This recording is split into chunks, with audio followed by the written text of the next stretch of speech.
We're going to talk about the historical background of how I came to do this, what is really the 50th anniversary commemoration of this famous Baltimore ship. Now, your ship was originally the President Warfield. It was a Chesapeake Bay boat. It was built, come right in, there's some chairs around. And I hope you don't mind me sitting because I've reached that stage where sitting is more comfortable than standing. Come right in. And so, my bar mitzvah occurs this day. But prior to my bar mitzvah, and if you're my age, you remember Life magazine. I followed World War II week to week to week to week. So I knew all about the pictures and the Holocaust. And I was very vivid to me. And it was vivid for another reason. It was vivid because my community that I lived in was not Baltimore. I grew up in a community where we had guys across the street who were dedicated Nazis who would call you a kike right to your face and not hesitate. And it was not pleasant being a Jewish guy growing up, a little kid, in this kind of a situation. So I was very, very attuned to what it's like to be an underdog and to be not in a pleasant situation, and even to where I fit into this whole picture as a Jew. So when this story comes along, I mean, boom, I lock onto this like an antibody and an antigen. They can't separate me from the story. So, how does this all come to pass in the modern stage? Because now, this is in 1947 was my bar mitzvah. And it was in, the partition occurs on November 29th, departure by Yishlach. And how do I go from that period to Baltimore in 1997? Well, I got there in a very interesting way. First of all, I read everything I could about the ship. President Warfield, there's an excellent book by David Hawley called Exodus 1947. So I knew all about the ship. And one day, a gentleman walks into my office, and he's my patient, and his name is Hal Gahan. And of course, the day school at Bethel is named for Hal. A terrific guy. And he says to me, hey, Barry, he says, just out of the blue, he says, what do you know about the Exodus? I says, you mean Yetziat Mitzrayim, the going out of Egypt we celebrate on Pesach, or the ship? He says, no, I mean the ship. I says, I know everything about it. He says, come on, how do you know everything about it? I says, and I told him briefly, I says, why do you want to know?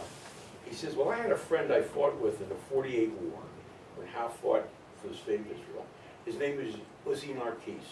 He's now the leader of the World Zionist Organization, and he wants to do a commemoration for the ship Exodus.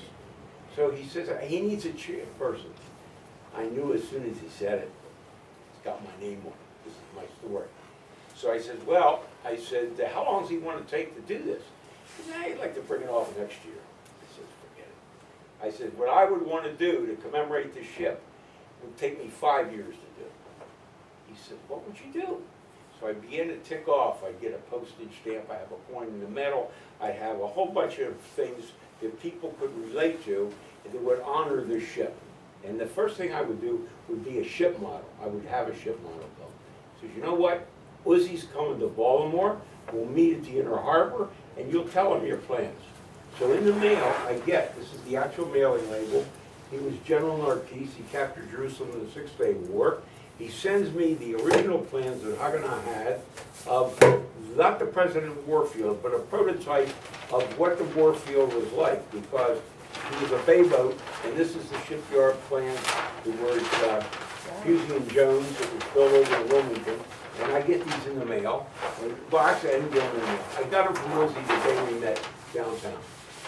So he says, Barry, he says, how much are you going to need to build this model? So I made up a number. I said, I'm going to need $25,000. He looks at Hal, we're sitting in a restaurant. Hal goes like this. I got my 25 grand. That was the beginning of I eventually get about $250,000 to do this project. And I got it basically because essentially I knew the people who this story was important to. And it's not tough to raise money, at least for me, if you know the people who are invested in the story. Any good fundraiser will tell you that. So with that, we took these plans, which are unnamed. This was just and this is only the beginning, because I thought it would be very simple to make a ship model. Here's the drawings. I'd show these to a guy. Everybody, we're ready for session 2. We're ahead of the ball game. Can always be ahead of the ball game. Session. Thank you. so I got these plans and I'm all excited. I'm gonna send this to a model builder and I'm gonna have a ship model built. Not so fast, because you can't make a ship model off of a profile drawing of a ship. You have to use what are called hull drawings. Now, this is where the story really gets around. Things start to happen. But sort of serendipitous, but you just know something's moving here. So I did not have this, and I looked for 2 years. I went to museums and everywhere, and no one had any hull drawing of the President of Warfield as a bay boat, because I was building the ship model as the President Warfield, not as it later becomes Exodus. You got to remember, the ship is twice named. One day, I call up over at the Chesapeake Bay Museum, and the guy tells me, I said, "Do you have any models over there? Do you have any hull drawings?" He says, "No." He said, "We do have a drawing, a half model. It's not a full model. It was made." I said, "Who made it?" Listen to who made the ship model. A guy named Leif Erikson. Remember Leif Erikson, the guy? Well, there's a guy named Leif Erikson who made this model. I said, "Do you have his phone number?" "Yeah." Call him up on the phone. He says, "Barry," he says, "you're not going to believe this." He said, "My life is intersected with this ship 3 times.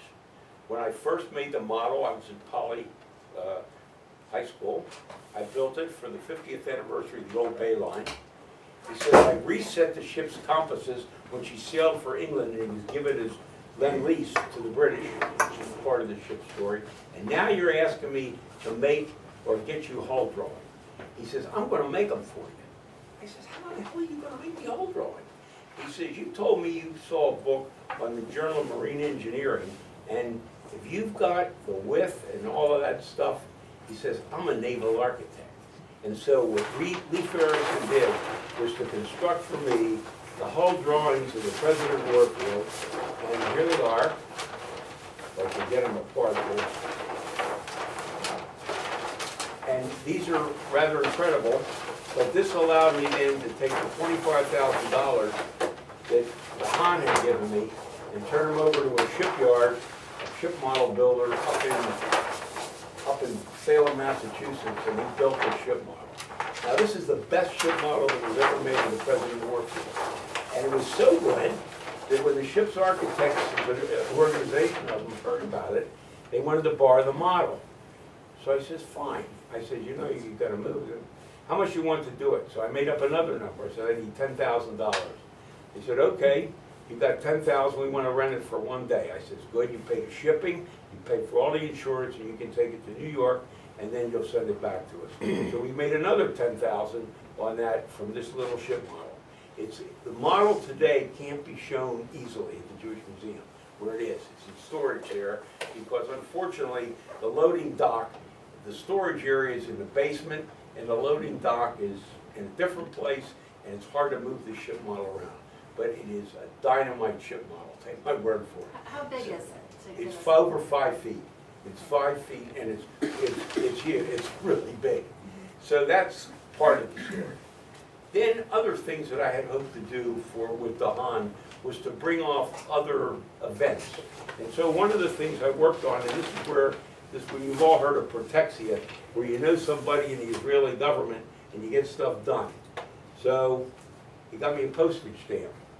He got me a postage stamp about illegal immigration, because don't forget, the President Warfield and 10 of those other big ships at the end of World War II were the vessels, the final vessels of Aliyah. They were the ships that smuggled Jews. They could be rowboats, or they could be, small vessels, fishing boats. But the President Warfield was one of 10 of the bigger ships that followed World War II.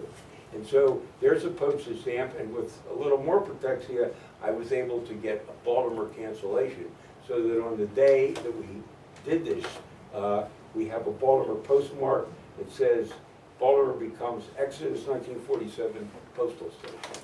So this is a piece of, philatelic memorabilia that commemorates and locks the Israeli stamp together with the fact that it's Baltimore, and it's a Baltimore ship. We also had curriculum made. We had curriculum made and written up. I got the funding for this for the Board of Jewish Education at that time, and there are 4 different curricula for early childhood, for basic school, then there's one for middle school, and one for senior school. I also had Uzi got me, since he had once also been head of Israel Coins and Metals, we had a special coin commemorated in bronze about the ship, Exodus 1947. And there are a whole series of things which you did. Marvin, I don't know if you were there, but we had an event at the World Trade Center. I want to talk about this in a few minutes.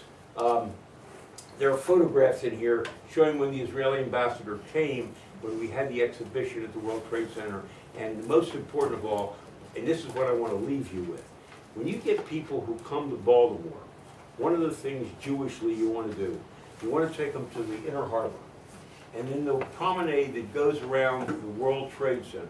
When you walk in on the World Trade Center side, you're walking outside the building and going over to the aquarium, which is in big news now, you will pass an area where you will see a plaque. And this plaque talks of the story about the ship Exodus and the other 9 ships.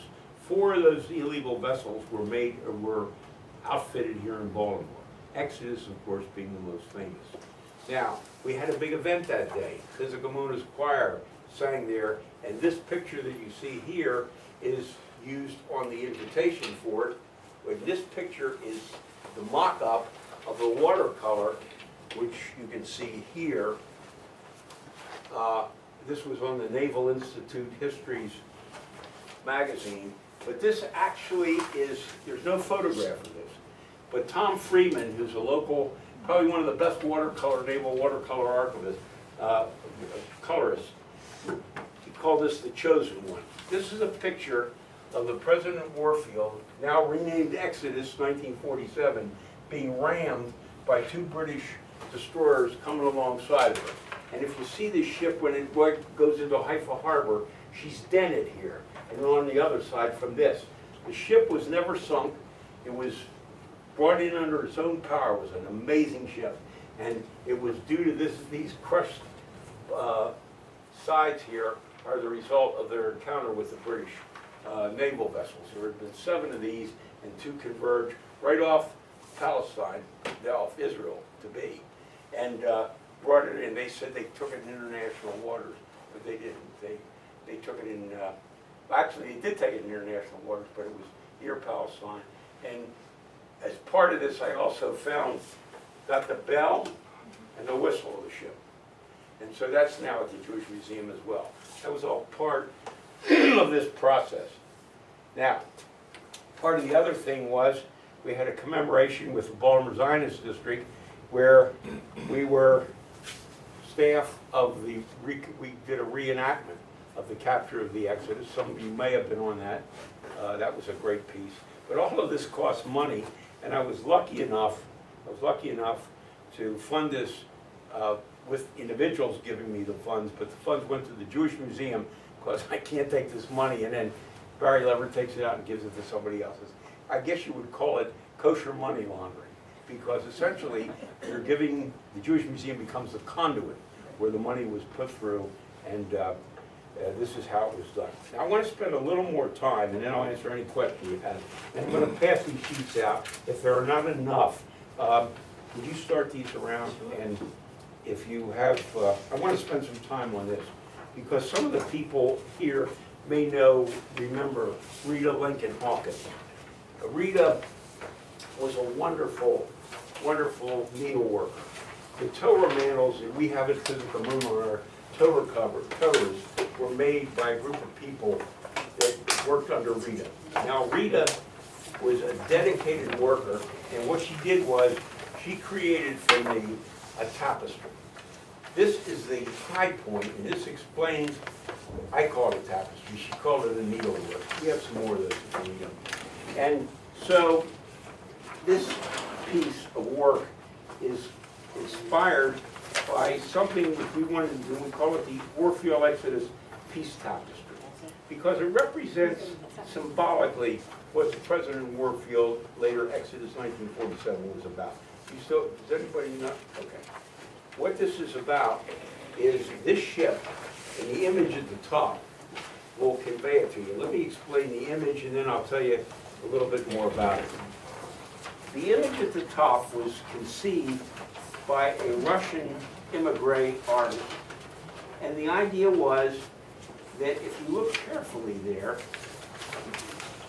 I need one back, because I don't have it. Oh, wait, here's one.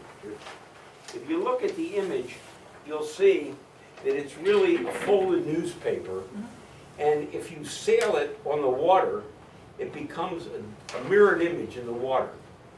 And so it really represents the ship, when it's the President Warfield, and you don't know which one is Exodus and which one is President Warfield, but it's the same ship. And it forms a Jewish star. Now, the top part is the easiest part, the part that's in white, is really like it's a piece out of the Baltimore Sun, talking about this ship.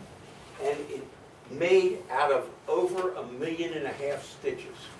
Rita got 36 women who worked as a group to put this tapestry together. It's all blacks, whites, and grays because it represents the vessel sailing through time and space, coming from the blackness of the Holocaust on the left of the ship, moving toward increasing light, which it doesn't show well here, toward the idea of hope and peace for the Jewish people when they're resettled.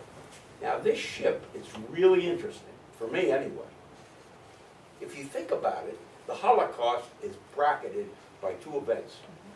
1939, the St. Louis with 900 passengers sails from Germany, and 900 passengers are denied any place to settle, anywhere in the world, after traveling from the United States to Cuba to many, many ports. Everybody goes back to Germany, and ultimately, a vast number of those people die in the Holocaust.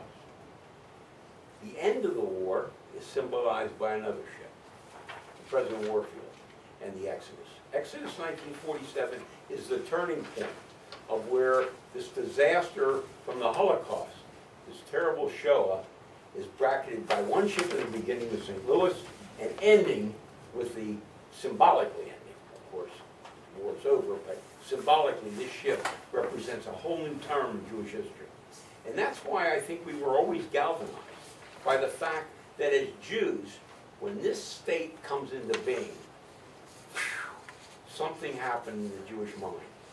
And if you didn't live through that period, or you've always lived with the state of Israel as an entity that's real, you now have a whole different conception of what it was like to be in a place where Jews didn't govern themselves. Israel represents sovereignty. 2,000 years, political sovereignty, you can't govern yourself if you don't have sovereignty. So we depended on this guy in this town, and this rich man in this town. There was no polity. The Anshe Knesset Haggadah, or even the people who governed Israel before, or governed Jewish life before the destruction of the temple, that stopped with the destruction of the temple and doesn't resume until the state of Israel as a political entity comes back into being. So this is a very important story.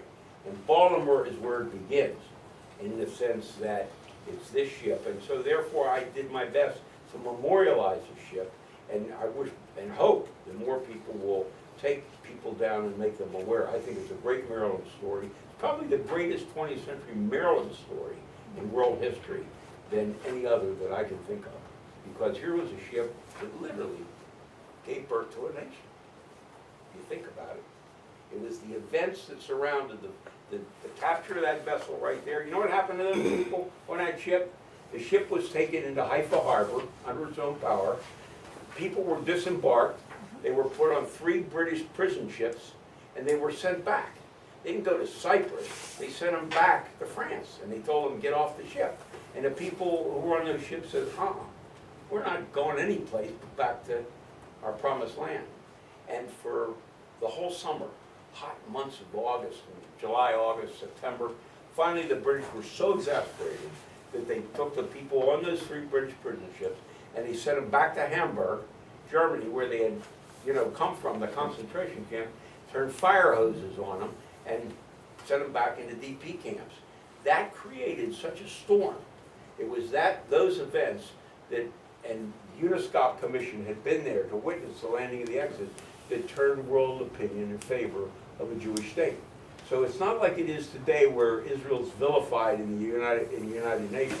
In those years, managed to get the two-third vote that was necessary to bring this into being. So this tapestry, which is, in my opinion, a remarkable achievement by Rita, unfortunately she's deceased now, member of Amuno, a wonderful woman.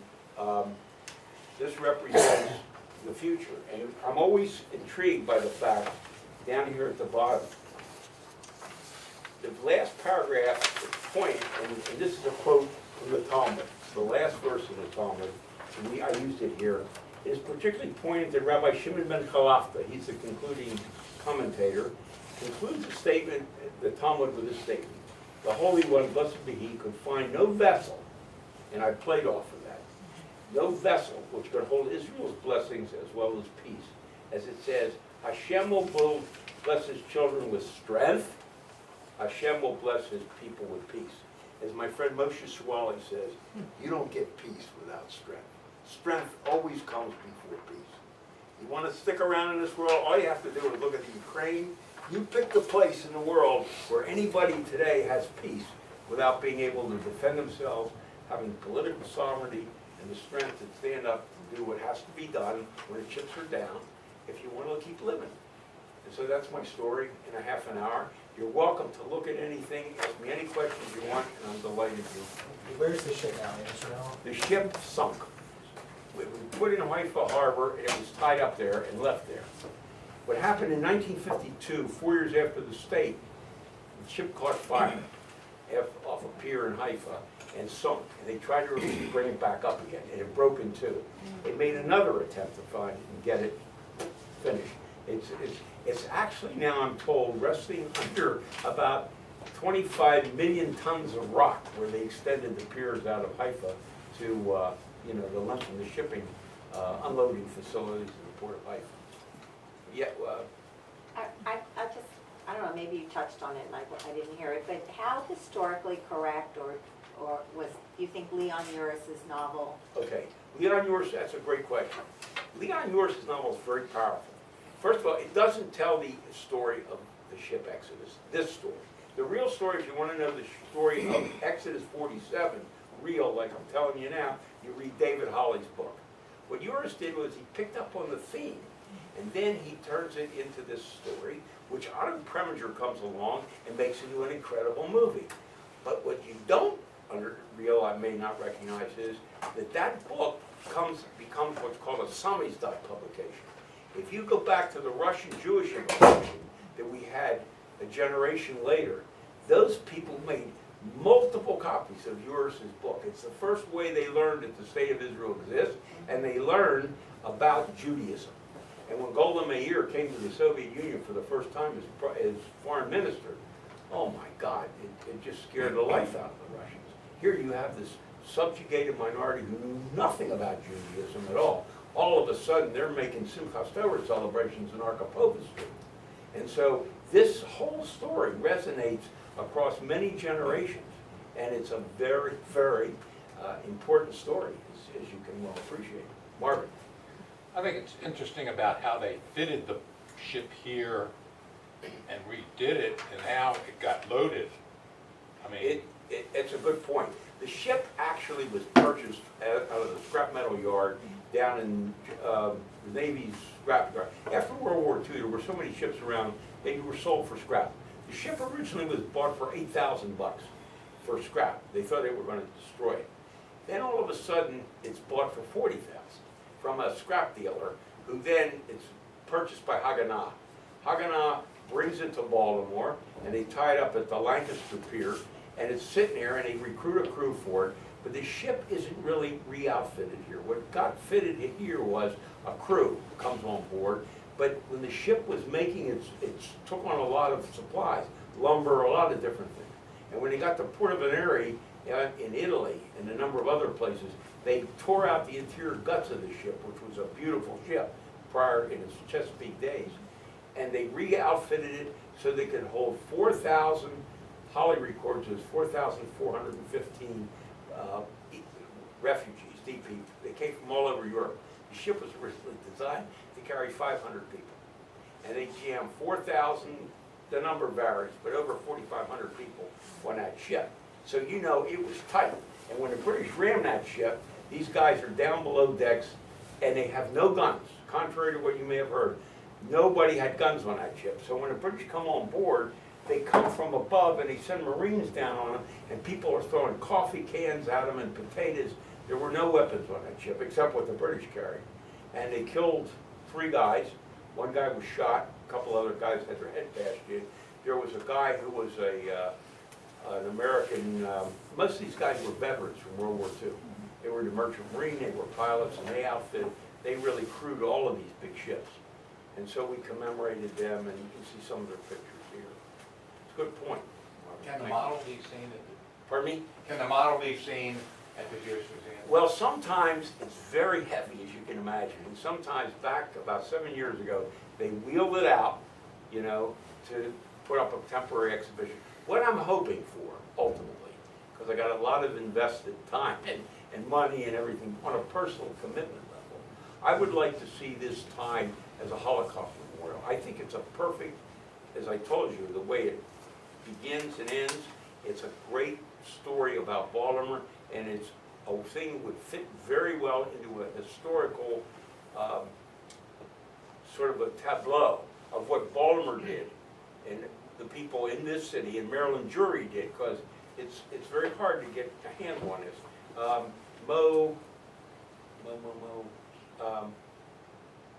Well, first of all, there's the guy who outfitted this and took chairmanship of it. It was originally a Sonneborn committee in New York who did the overall, but Mo Spirit was the local guy, and he resigned from every Jewish community organization because it was top secret. He did not want to, if he was caught or it was against the law to do some of the stuff, Mo didn't want to implicate anybody, so he cut ties officially with everybody else. And Mo sort of oversaw the outfitting of the ship. But I think we know some of the history, and it would be great to have this ship, the tapestry, the bell, the whistle. The bell of the ship came to us because of Dr. Glushko, he was a pathologist. Name slips my mind. He and his brother-in-law bought it for $10,000.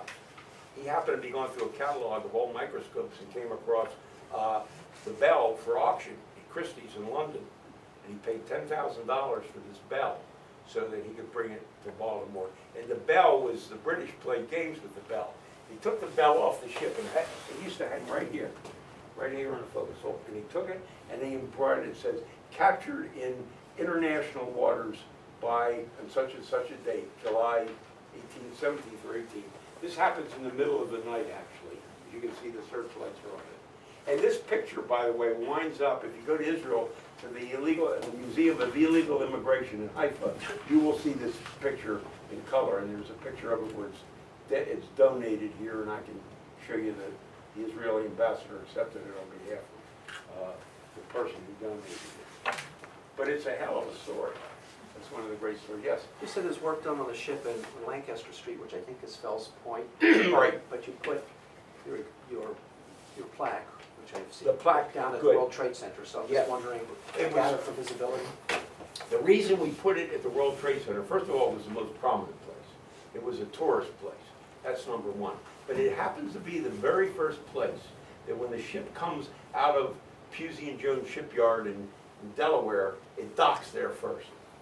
And that's where it docked, and it was its home port, right in that area. Don't forget, McCormick and Company, all those stuff before the Inner Harbor, that was all commercial and, you know, people going and coming up and down the Chesapeake Bay between Baltimore and Norfolk every other night.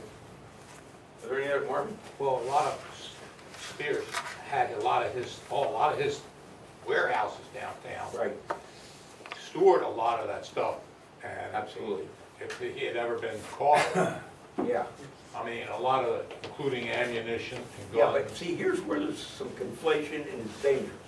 Because one of the things the State Department did was, they presented these guys, the refugee, as terrorists. And they were gonna come along with guns and the whole 9 yards. The operations that Mode handled, which is true, he did collect guns and ammunition from the World War II vets. but that was never, never, never, never sent on a refugee ship. It Right. was transported as agricultural machinery out of New Jersey, and there's some very famous books about it where they got this big, large farm machinery, and all of a sudden it drops off a crane and it drops off over the deck, and there are machine guns and bullets and everything else in there. And the Americans Branson line handled a lot of those exports out of New Jersey, but guns were never on these refugees. Not on the refugees, but I mean. No, but he his- did house it, but he did There's a lot house. of prominent Baltimoreans were involved in that. One of the best stories about this ship is, if you ask anybody, they'll tell you, oh, my father bought that ship, or, you know, the money came from Haganah, but the money that Haganah received was probably collected from card games, and people tell me they went to card games, and they used to pass around a laundry basket afterward, and people would kick in and throw some of the money in the laundry basket. And so much of that money comes from individuals. There was some big money in it. Some lumber comes from certain lumber yards around the community. That stuff was donated, but the 40,000 bucks, it's actually 40,000, comes from Haganah. Now, one of the most amazing things that Kate came up with was, I found the whistle of the ship. Not the one that was on the ship when she was captured, but I found it in a scrap metal yard in Hagerstown, Maryland. This is really a wild story. So, this is a very unusual whistle on the ship, because a ship's whistle, when it gets steam going through it, not only is a whistle, but it spins around in a circular motion so that the whistle is disseminated and you can hear it over vast distances. Because in fog, you've got to be able to hear those kind of things. So I come across this book about, I can't remember the exact name of it, but it's about the Old Bay Line. And at the end of the book it says, the ship isn't forgotten about in these waters because the whistle is in a scrap metal yard and it named it. So I called the librarian, I said, this place exists? Never heard of it. That afternoon, a woman comes into the library and she says, oh yeah, that's the old New York Metals, that's so-and-so's place. I went up there and I asked a guy, he didn't even know he owned it. It was up in his factory and it used to blow twice a day for ships, for shift changes for their laborers. And he didn't even know what he had. He said, I think it came off a Mississippi steamboat. Well, it wasn't, it was off the Exodus. So I arranged to get that and bring it back. And that's when they took me seriously at the museum. When I brought that whistle back and I showed it to them, they said, holy mackerel. There's a picture actually in the Archives Museum of bringing that whistle back. But oh, I didn't tell you the best part of it. The whistle had a number. I'll get it. The whistle had a number. So I track it down in its patent number, and it was made in Massachusetts, in Rentham, Massachusetts, at Crosby Valve and Gauge. So I said, you know what the hell? I'm going to call them up and see if they have any record of this. Thank you very much. Call them up, and the guy says, lady says, I'm sorry, our historian isn't here right now. I said, you're a historian? He said, oh yeah, ship's whistles are a big deal. So she says, he'll call you back. Calls me back, and he's mildly interested because he's probably getting calls all the time about whistles. So I tell him, he said, what ship do you say that was off of? I says, it's off the Exodus. He says, Exodus? He says, my uncle bought that ship. And I said, your uncle bought the ship? He says, really? He said, did you ever hear of Dewey Stone? Of course I heard of Dewey Stone.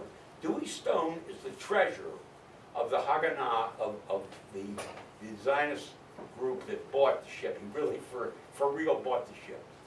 And he says, our house was under constant FBI watch. He was always being watched because the FBI knew he was involved in, Zionist activities, and that wasn't the thing to do.